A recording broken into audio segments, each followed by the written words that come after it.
तो वेलकम है दोस्तों, चलिए शुरू करते हैं आज के इस वीडियो। एंड इस वीडियो में हम लोग बात करने वाले हैं यार आप लोग का जो एग्ज़ाम होने वाला है CIP रांची में, ठीक है। और बहुत सारे पोस्ट हैं, तो चलिए देखते हैं। 50 क्वेश्चन पूछे जाएंगे और समय 1 घंटा दिया जाएगा ना। वार्ड अटेंडेंट है, लाइब्रेरियन है, क्लर्क है, मेडिकल रिकॉर्ड क्लर्क है, ऑक्यूपेशनल थेरेपिस्ट। तो ऑक्यूपेशनल थेरेपिस्ट के लिए अलग से एग्ज़ाम हो सकता है क्योंकि वह एक ग्रुप बी का पोस्ट है और बाकी सभी ग्रुप सी के। तो ग्रुप सी के सभी पोस्टों के लिए एग्जाम 50 मार्क्स का होगा। इसमें जीके और साइंस एकदम कंपलसरी रहेंगे, जीके और साइंस, ठीक है। और मैथ भी रहेगा। तो मैथ तो हम लोग बाद में करेंगे, मैथ और इंग्लिश मैथ रहेगा ही रहेगा। इंग्लिश रह भी सकता है, नहीं भी रह सकता है, इसलिए हम लोग इंग्लिश को बाद में करेंगे। बहुत सारे लोग कमेंट कर रहे हैं तो इंग्लिश को पढ़ाइए, इंग्लिश को बाद में पढ़ेंगे, ठीक है दोस्त। चलिए शुरू करते हैं। देखिए जीके में पहला क्वेश्चन आता है कि पंचायती राज की देश में स्थापना किस वर्ष की गई। तो स्थापना पूछा गया है ना, तो यह थी स्थापना 1959 में। और सबसे पहले कहाँ पे हुआ, तो राजस्थान में हुआ था, नागौर जिले में। इसको भी याद रखिएगा। पंडित जवाहरलाल नेहरू उस समय हमारे प्रधानमंत्री थे। बी नंबर क्वेश्चन है कि निम्नलिखित में से किस नगर में महात्मा बुद्ध का घनिष्ठ संबंध रहा। तो महात्मा बुद्ध दोस्तों बोध गया, यहाँ से ज्ञान प्राप्त हुआ था, पीपल के वृक्ष के नीचे। वैशाली में महात्मा बुद्ध प्रथम उपदेश दिए थे। राजगीर में महात्मा बुद्ध का प्रथम क्या बोलते हैं बौद्ध सम्मेलन हुआ था और यहीं पे रहा करते थे राजगीर में। तो ये सभी हैं उपयुक्त, सभी ऑल ऑफ दिस इसका राइट आंसर हो जाएगा, ठीक है। चलिए अगले क्वेश्चन की ओर बढ़ते हैं। क्वेश्चन नंबर 3 में पूछा गया है कि गांधी जी द्वारा पहला सत्याग्रह आंदोलन आरंभ किया गया। तो सबसे पहले तो गांधी जी ने सत्याग्रह शुरू किया था आपका साउथ अफ्रीका में, दक्षिण अफ्रीका में। लेकिन भारत की बात किया जाए तो 1917 में चंपारण में किया था, ठीक है, चंपारण सत्याग्रह, और यह आपके बिहार में है। आगे देखिए क्वेश्चन है 4 नंबर। इसमें पूछा गया है कि भूमंडल में सबसे बड़ा द्वीप समूह कौन सा है। भूमंडल में सबसे बड़ा द्वीप समूह कौन सा है, या फिर हम लोग बोल सकते हैं कि संसार का सबसे बड़ा द्वीप समूह कौन सा है। तो इसका राइट आंसर हो जाएगा आपका, क्या हो जाएगा, Japan, West Indies, Indonesia, Philippines. तो इसका राइट आंसर होगा इंडोनेशिया, ठीक है। इंडोनेशिया में दोस्तों लगभग 3000 छोटे छोटे द्वीप समूह है। कितने, 3000 लगभग छोटे छोटे द्वीप समूह हैं। उन सभी को मिलाकर एक देश बनाया गया है इंडोनेशिया, ठीक है। आइए देखते हैं क्वेश्चन नंबर 5। इसमें पूछा गया है कि विश्व में सबसे बड़े क्षेत्रफल वाला देश इनमें से कौन सा है। तो दोस्तों विश्व में सबसे बड़ा क्षेत्रफल में बात किया जाए तो इसका राइट आंसर होगा रूस, ठीक है, रूस। लेकिन अगर जनसंख्या में बात किया जाए तो हो जाएगा चाइना, चीन, ठीक है। तो इसका राइट आंसर हो जाएगा रूस। आगे देखते हैं। क्वेश्चन है कि हमारे राष्ट्रीय गीत के संक्षिप्त स्वरूप को त्योहारों के अवसर पर बजाने के लिए कितना समय लिया जाने वाला है। तो देखिए इसको संक्षिप्त रूप में अगर आप शॉर्टली गाना चाहते हैं तो इसको आप 20 सेकंड में गा सकते हैं। ऑप्शन 4 इसका राइट आंसर हो जाएगा, ऑप्शन 4, ठीक है। और राष्ट्रगान को पूरे समय में कब गाया जाता है, तो 52 सेकंड, उसको भी याद कर लीजिएगा। क्वेश्चन नंबर 7 है, किस भारतीय वाणिज्य बैंक ने मोबाइल ATM सेवा प्रदान करने में प्रथम स्थान पाया है। तो देखिए कौन सा भारतीय बैंक है पूछा गया है, तो इसका राइट आंसर हो जाएगा आपका ICICI बैंक, ठीक है। और यह प्राइवेट सेक्टर का सबसे बड़ा बैंक भी है। इसका मुख्यालय है आपका मुंबई में, ICICI बैंक, ठीक है। आगे देखते हैं क्वेश्चन नंबर 8 की ओर। और इसमें पूछा गया है कि भारत के प्रथम उपराष्ट्रपति कौन थे, ठीक है। तो भारत के प्रथम उपराष्ट्रपति कौन थे दोस्तों, भारत के प्रथम उपराष्ट्रपति थे हमारे डॉक्टर सर्वपल्ली राधाकृष्णन। प्रथम राष्ट्रपति थे हमारे डॉक्टर राजेंद्र प्रसाद। और प्रथम प्रधानमंत्री थे कौन, पंडित जवाहरलाल नेहरू।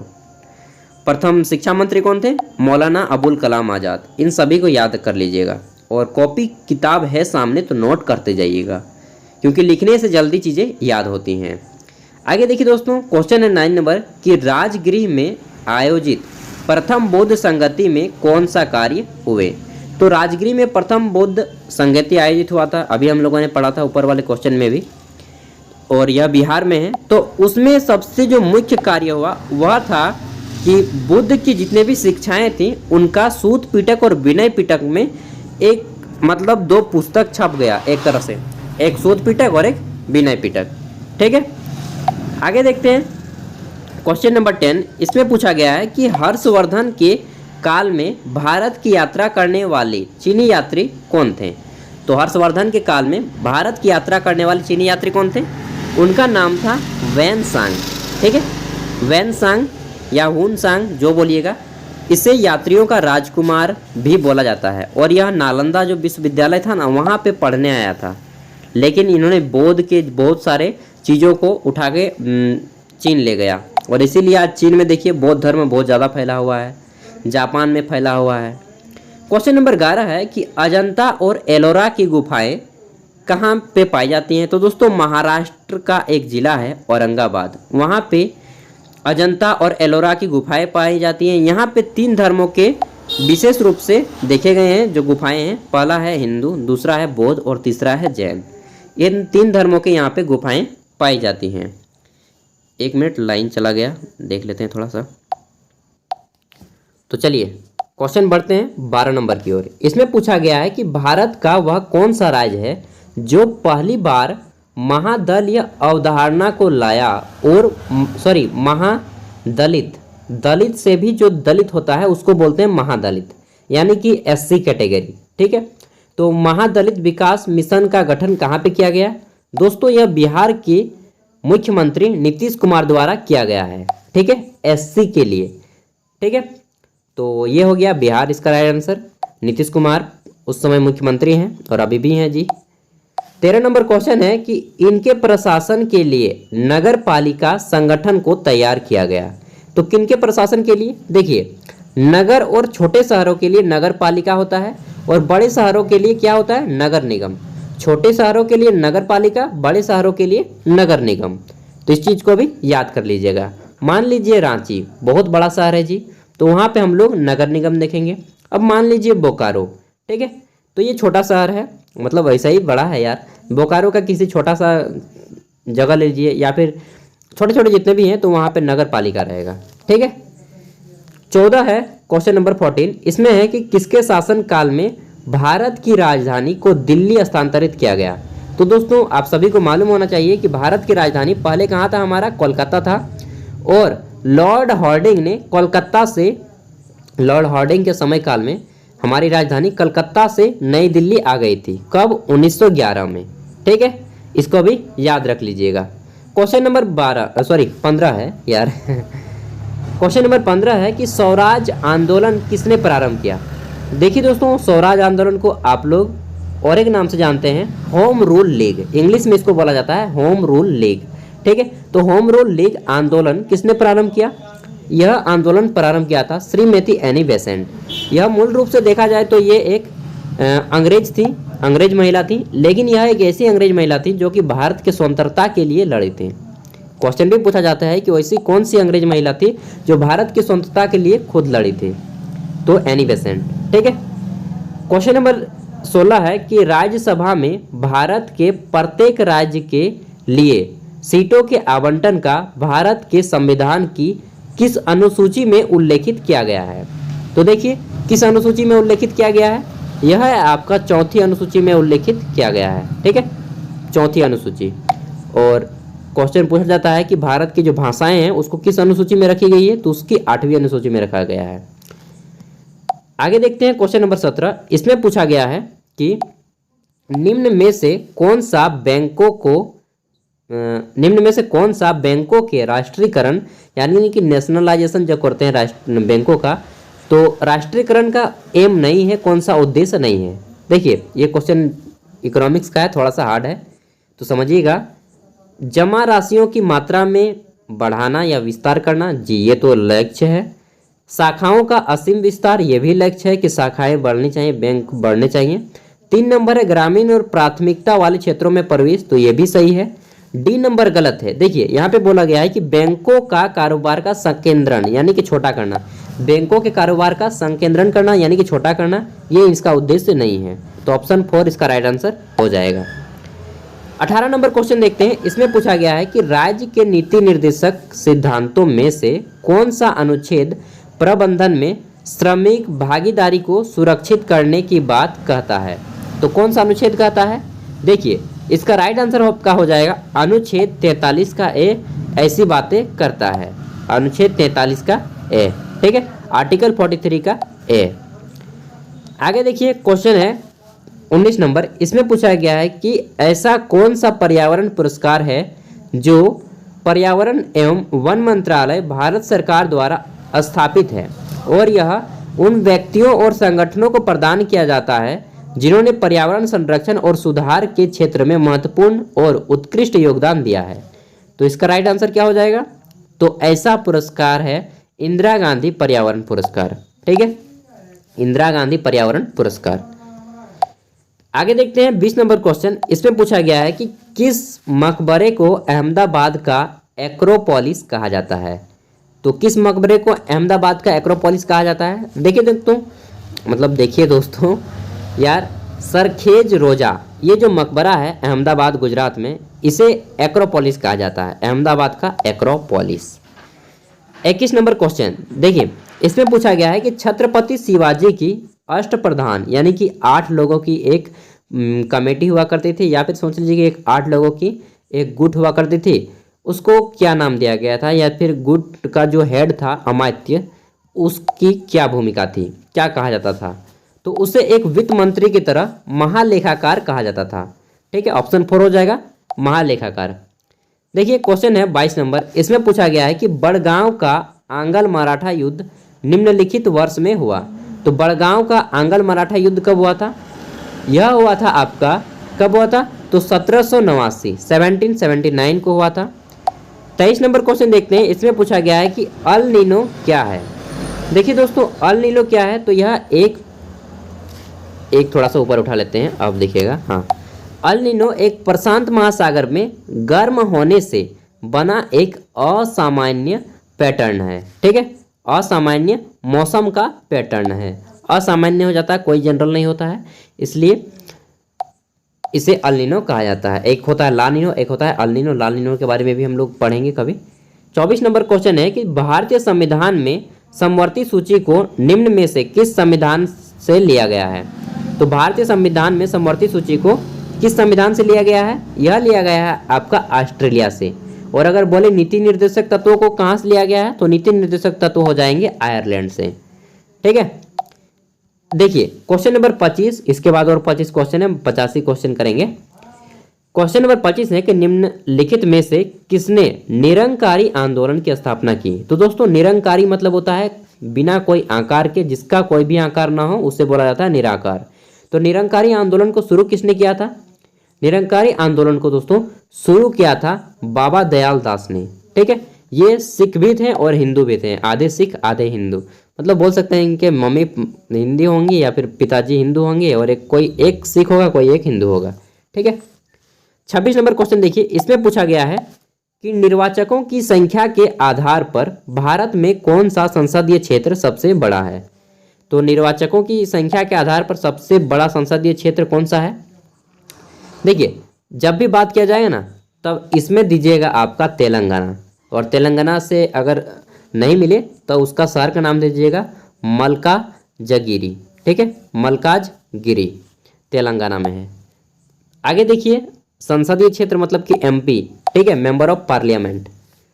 आगे देखिए क्वेश्चन नंबर 27, इसमें पूछा गया है कि भारतीय संविधान की रूपरेखा तैयार करने की प्रक्रिया में संविधान सभा द्वारा अनेक समितियां नियुक्त की गई थी। कार्य संचालन समिति का अध्यक्ष कौन था? तो कार्य संचालन समिति का अध्यक्ष थे डॉक्टर राजेंद्र प्रसाद, ठीक है, डॉक्टर राजेंद्र प्रसाद, जो कि भारत के प्रथम राष्ट्रपति थे और संविधान सभा के अस्थायी अध्यक्ष भी थे। और संविधान सभा के अस्थायी अध्यक्ष कौन थे? डॉक्टर सच्चिदानंद सिन्हा। देखिए क्वेश्चन है 28 नंबर, इसमें पूछा गया है कि वेनामेकर ट्रॉफी किस खेल से संबंधित है? तो वेनामेकर ट्रॉफी आपका किस खेल से संबंधित है? यह है गोल्फ खेल से संबंधित, ऑप्शन 3 हो जाएगा गोल्फ, ठीक है। आगे देखते हैं क्वेश्चन नंबर 29, इसमें पूछा गया है कि कलकत्ता की ब्लैक होल त्रासदी से निम्नलिखित में से कौन संबंधित है? तो कलकत्ता की ब्लैक होल त्रासदी से कौन संबंधित है? देखिए दोस्तों ये जो संबंधित है इनका नाम है सिराजुल दौला, आप सभी इसके नाम सुने होंगे, सिराजुल दौला, ठीक है। और ब्लैक होल त्रासदी पढ़ेंगे तो इतिहास का एक बहुत ही चर्चित त्रासदी है। इसके बाद साइंस होगा। क्वेश्चन नंबर 30 अंतिम क्वेश्चन है जीके का और 20 क्वेश्चन है कि भारतीय संविधान के किस अनुच्छेद के अनुसार राज्यों को ग्राम पंचायत के गठन हेतु कदम उठाने चाहिए। तो ऐसा किस अनुच्छेद में कहा गया है? देखिए दोस्तों, ऐसा कहा गया है आपका अनुच्छेद 40 में, ठीक है, आर्टिकल 40 में ऐसे प्रावधान किए गए हैं। अब आते हैं साइंस के क्वेश्चन। इंटरेस्टिंग क्वेश्चन है, अब मजा आएगा। तो जनरल साइंस के क्वेश्चन देखिए। क्वेश्चन है कि लाइपेज द्वारा वसा के जलीय अपघटन पर क्या मिलता है? तो क्या मिलता है जी? जब ये हो जाता है तो इसको वसीय अम्ल और ग्लिसरॉल मिलता है, ठीक है, फैटी एसिड और ग्लिसरॉल मिलता है। क्वेश्चन नंबर 32 है, इसमें पूछा गया है कि यह एक संग्रहित फल है। तो यह एक संग्रहित फल है। कौन सा संग्रहित फल है?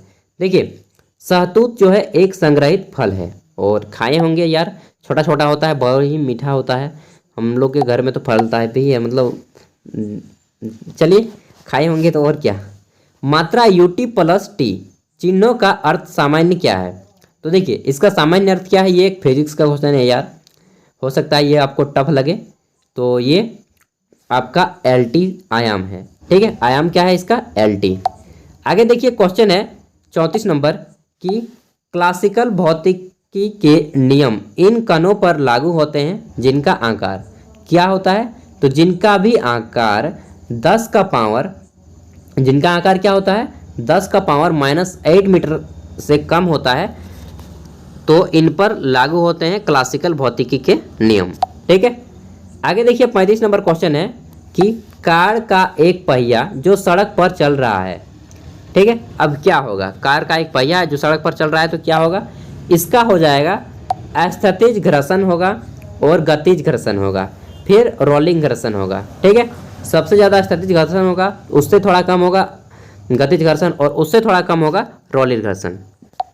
आगे देखिए क्वेश्चन है 36 नंबर, इसमें पूछा गया है कि ध्वनि की गति U और माध्यम का घनत्व P के मध्य संबंध क्या है? तो ध्वनि की गति और घनत्व के बीच संबंध क्या होता है?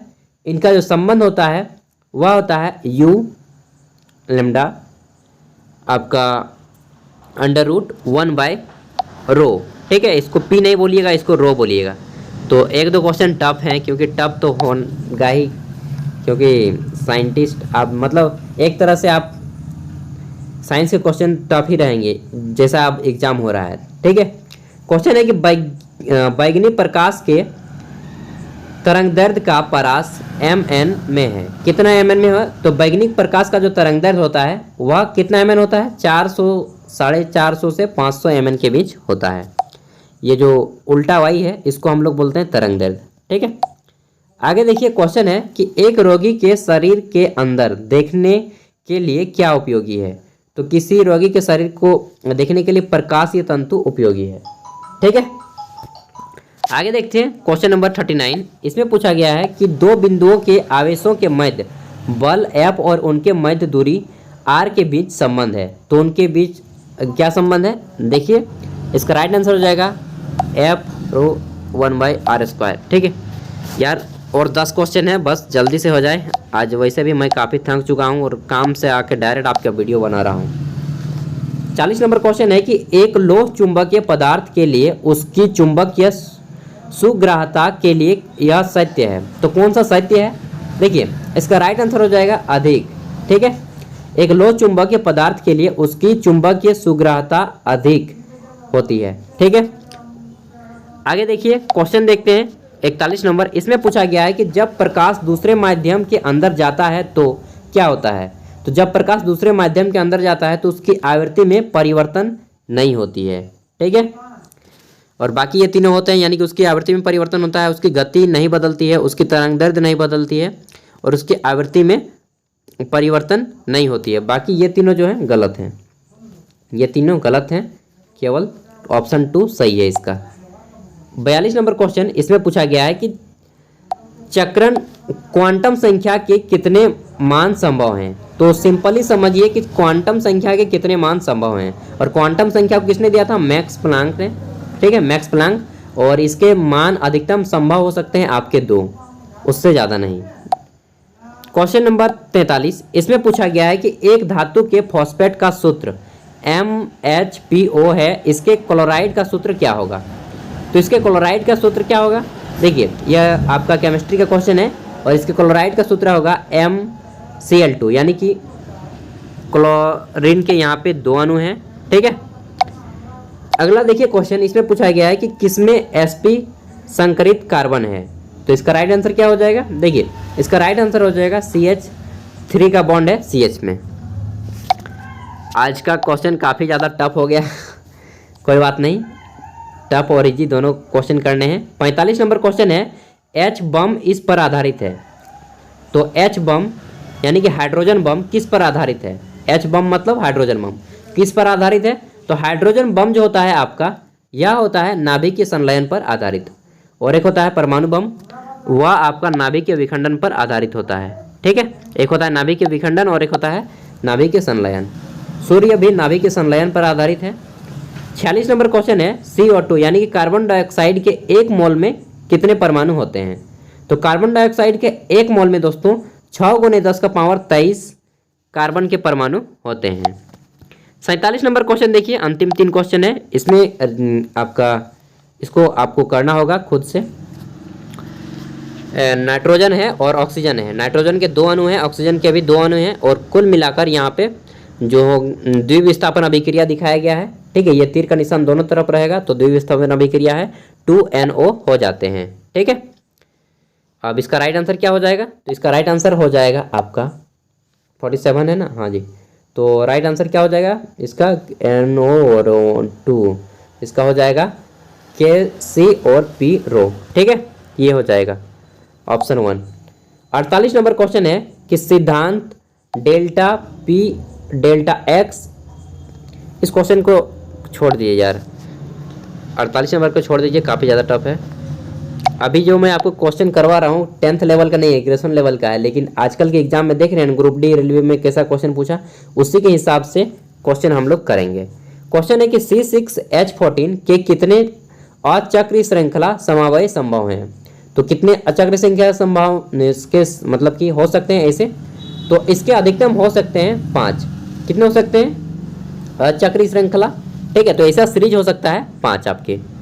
आगे देखिए क्वेश्चन नंबर अंतिम, इसमें पूछा गया है कि यदि दोनों जनकों, ये आपका बायोलॉजी का क्वेश्चन है, यदि दोनों जनकों का रुधिर वर्ग AB हो तो उनके बच्चों के संभावित रुधिर वर्ग क्या होंगे, ठीक है। तो उनके बच्चों का संभावित रुधिर वर्ग क्या होगा, ऐसे में हो सकता है A हो सकता है, B हो सकता है या फिर AB हो सकता है, 3 ही चीज़ हो सकते हैं। मैं आपको किसी दिन समझा दूंगा कि कैसे यह होता है मम्मी पापा के आधार पर, ठीक है। तो आज का इस वीडियो बस यहीं पे PDF मैं दे रहा हूँ वीडियो के डिस्क्रिप्शन में, वहाँ से डाउनलोड कर लीजिएगा। तो चलिए थैंक यू, फिर मिलते हैं अगले वीडियो के साथ। पढ़िए मस्ती से यार और PDF डाउनलोड कर लीजिए। धन्यवाद।